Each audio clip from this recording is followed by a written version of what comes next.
विदाई कार्यक्रमका सभाध्यक्ष महोदय, प्रमुख अतिथि, हामी सबैका अभिभावक आदरणीय नरेश सर, आइडिएससीका अध्यक्ष र आजका यस कार्यक्रमका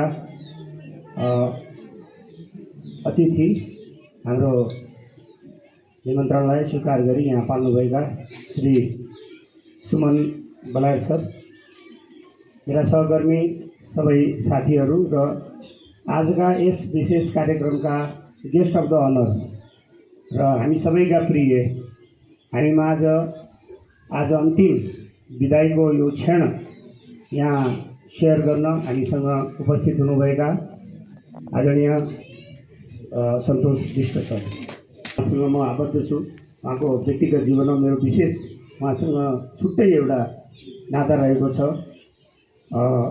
उहाँ मेरो विद्यार्थी पनि।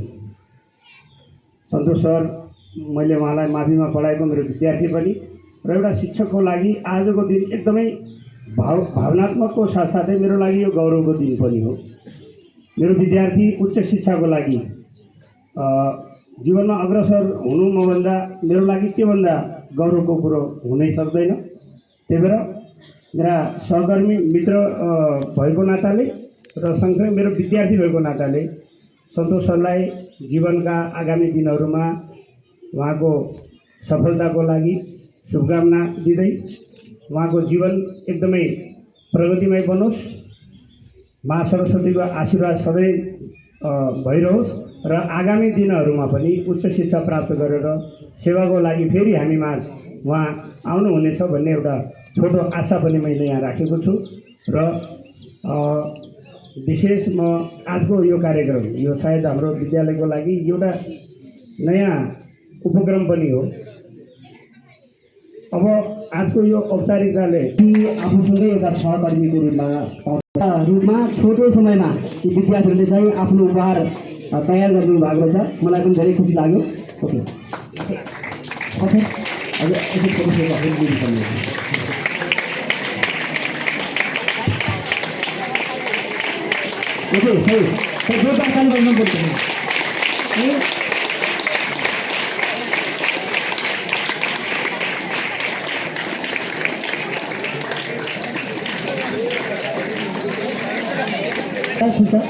ताली तिमीले ताली पनि बजाउन, त्यो सबैभन्दा ठुलो चाड हो। तिमीहरू सबैभन्दा ठुलो चाड ताली हो। खै ताली बजाउन।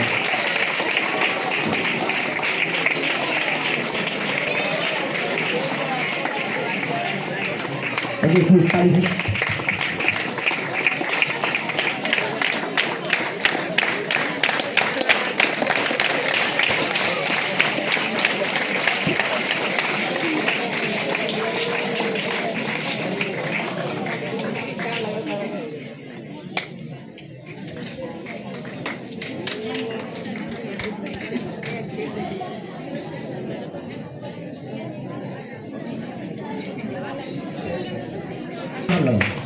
टीका बंद कर दो।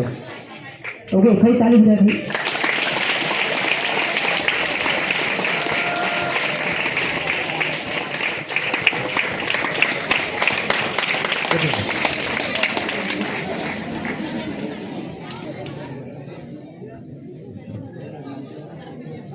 धन्यवाद गुरु। आज हाम्रो यस विद्यालयले आयोजना गरेको यस विदाई कार्यक्रममा हामी धेरै खुसी र हर्षित पनि भएका छौँ। हामीलाई पढाउनु भएका गुरु सन्तोष विष्ट सरले धेरै योगदान दिनुभएको छ।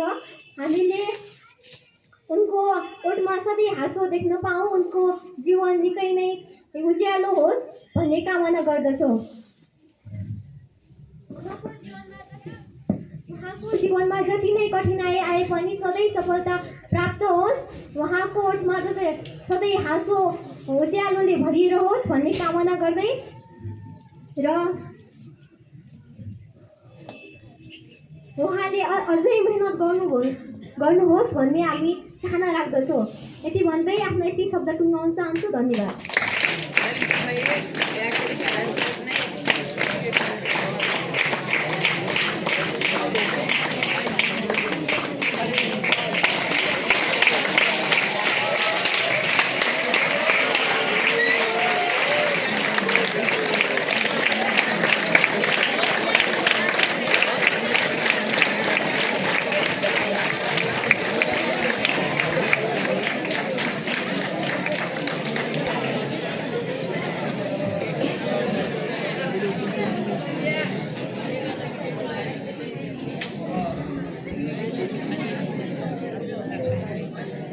सर राज उहाँलाई सम्मान गर्नुभएकोमा, त्यसै गरी हाम्रा विद्यालयका आदरणीय प्रधानाध्यापक ज्यू लगायत सम्पूर्ण सरहरूलाई सामूहिक रूपमा उहाँलाई सम्मान पत्र वितरणको लागि म यहाँ आमन्त्रण गर्दछु र त्योभन्दा पहिला म सुनाउन चाहन्छु।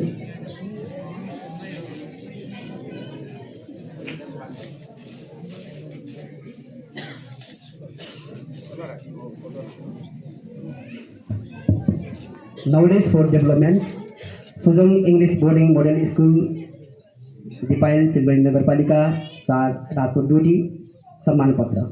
श्री सन्तोष बहादुर विष्ट, आदर्श गाउँपालिका 4 डोटी। तपाईँले यस Shri Sujang English boarding model school Rajkot डोटीमा मिति 2076 1 महिना 16 गतेदेखि 2082 11 महिना 30 गतेसम्म मावि तहको शिक्षक पदमा रही नियमित रूपमा अध्यापन कार्यमा संलग्न भई समर्पित भावनाका साथ सेवा गर्दै विद्यालयको चौतर्फी विकासमा उल्लेखनीय योगदान गरेको हुँदा कामको उच्च मूल्याङ्कन गर्दै तपाईँलाई यो सम्मान पत्र प्रदान गरिएको छ। साथै तपाईँको उज्जवल भविष्यको कामनासहित जीवनको नयाँ यात्रातर्फ अग्रसर हुँदै गर्दा आगामी दिनहरू सफल सुखद तथा समृद्धिमय रहन् भन्ने हार्दिक शुभकामना व्यक्त गर्दछौँ।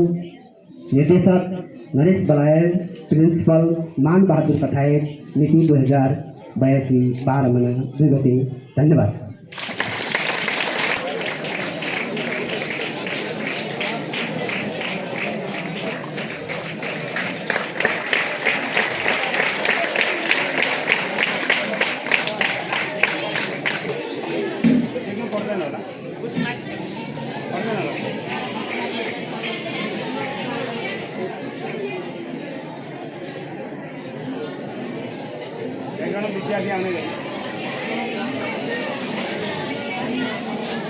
आजको प्रोग्रामका अध्यक्ष तथा स्कुलका प्रिन्सिपल सर, सम्पूर्ण सहकर्मी साथीहरू र आदरणीय प्यारा विद्यार्थी भाइ बहिनीहरू, आजभन्दा विगत 7 वर्ष अगाडि 2007-16 7 वर्ष अगाडि चाहिँ यो संस्थामा चाहिँ सन्तोष सर आबद्ध हुनुभएको थियो र त्यो 7 वर्षको ऊर्जाशील समय, त्यो उमेर तिम्रो जस्तै धेरै लगभग 4वटा ब्याचलाई उहाँले पार गरेर अहिले क्लास 10 को ब्याचले पनि लगभग 3 वर्ष अगाडिसम्म 4 वर्ष अगाडिसम्म उहाँले पढाउनु भएको छ। त्यो ऊर्जाशील समयको लागि चाहिँ उहाँ अहिले चाहिँ आफ्नो नियमित अध्ययनको लागि चाहिँ केही समयको लागि मात्र उहाँ बिदाई भन्नाले यो नियमित प्रक्रिया मात्र हो, सधैँको लागि जानुहुने होइन। र एक दिन फेरि अघि जसले भने जस्तै समय चक्रले घुमाएर फेरि हामीले उहाँले चाहिँ ज्ञानको ज्योति छन्न फेरि यस संस्थामा आबद्ध हुनेछ भन्ने आशा पनि गरेको छु। तर यो नियमित प्रक्रियामा चाहिँ हामीसँग बस्दा भाइ बहिनीहरूलाई समकक्षी साथीहरूसँग कहिलेका तिता मिठा कुरा भएको पनि हुनसक्छ र आशा छ सन्तोष सरले यी कुराहरूलाई चाहिँ सबै कुराहरू चाहिँ यी पखालेर चाहिँ राम्रो सन्देश मात्र जानुहुनेछ र विद्यार्थी भाइ बहिनीको निमित्त जुन आफूमा भएको उहाँ बिहानदेखि बेलुकासम्म होस्टलमा समेत आफ्नो ऊर्जाशील समय स्कुल प्रशासन तर्फबाट व्यक्तिगत तर्फबाट पनि उहाँलाई दुःख सुख पर्दाखेरि किनकि उहाँले आफ्नो समय दिनु पनि उहाँलाई पनि हामीले प्रतिबद्धता जनाउँदै शुभकामना दिन चाहन्छु। धन्यवाद। Thank you very much. धन्यवाद सर। आदरणीय एस विदाई स्मारक सभाज्यू, कर्मचारीज्यू, सभामा आएका विशिष्ट अतिथिज्यूहरू, मेरा सहकर्मी साथीहरू र यो विदाई कार्यक्रमलाई विशेष किसिमले सम्झनालायक बनाउनका निमित्त यो विदाई समारोहमा उपस्थिति जनाएर आउनुभएका सम्पूर्ण मेरा प्यारा विद्यार्थी भाइ बहिनीहरू, अब यो शिक्षण कालको छोटो समयमा मैले यो विद्यालय प्रशासन तथा स्कुलका निर्देशक श्री नरेश पलायतज्यू अर्थात् सहपाठी साथीहरू सबैजनाबाट धेरै कुराहरू सिक्ने अवसर पाएको छु। सिक्ने कुरा मात्रै यो केही चिज गुमाउनु भन्दा नि पाउनु ठुलो कुरा हो।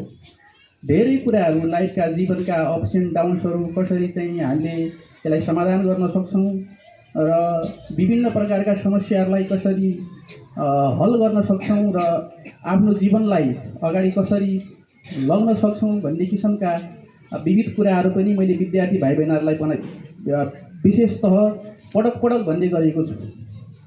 You have to make only one goal. मैले पटक पटक सबै क्लासमा भन्ने गरेको छु। एउटा गोल बनाउनुहोस्, निर्धारण गर्नुहोस् र त्यो गोल सक्सेस गरेर चाहिँ छोड्ने हुटुटी तपाईँहरूको मनमा हुनुपर्छ। मैले बेला बेला कक्षा कोठामा तपाईँहरूसँग सेयर गर्ने गरेको छु र त्यो तपाईँले सेट गरेको गोल यदि सहज तरिकाले तपाईँले प्राप्त गर्न सक्नु भएन भने बाटो परिवर्तन गर्नुहोस् र त्यो अवश्य नै बाटो परिवर्तन गरेर पनि तपाईँले अवश्य नै सक्सेस प्राप्त गर्नुहुन्छ भन्ने कुरा चाहिँ मैले अगाडि नै अवगत गराएको थिएँ। र यो 7 वर्षको जुन पिरियडमा दौरानमा विभिन्न भाइ बहिनीहरूसँग सहकर्मी साथीहरूसँग केही तिता मिठा कुराहरू र भए होलान् र मबाट त्यस्ता किसिमका भाषण भने म एकदमै क्षमा प्रार्थी छु। र यो भित्रका थुप्रै यादगार पलहरू र यो सम्झन बिर्सन नसकिने जुन पलहरू छन् ती पलहरूलाई चाहिँ कहिल्यै पनि नछोडिकन मेरो मन मस्तिष्कमा राखेर म अगाडि दिनहरूमा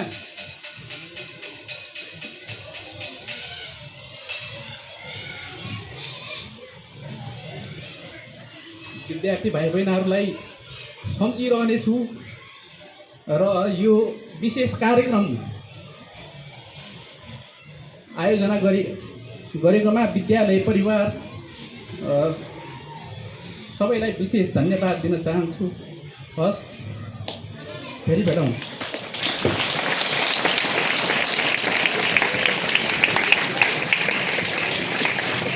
धन्यवाद सर। वास्तवमा तपाईँको लागि उहाँले धेरै महत्त्वपूर्ण आफ्नो जिन्दगीका समयहरू व्यतीत गर्नुभएको छ। फेरि गया सत्ता फेरि ऐन,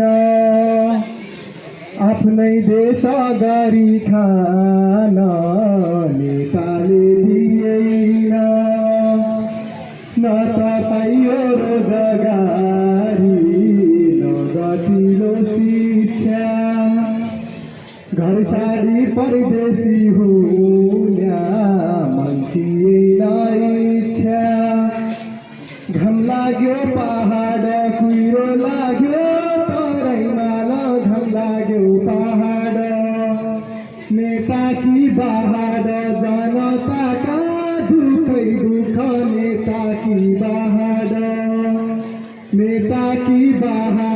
जनताका दुखै दुख, नेता कि बाहर फेउज गला बाजाका बाजै खेतमा मल छैन, पसिनाको मूल्य छैन, दुःखको हल छैन।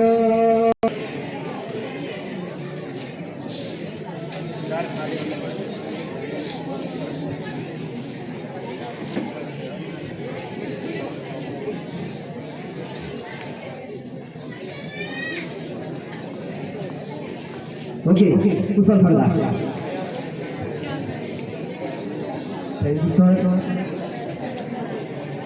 सुरमिला खा झुकेका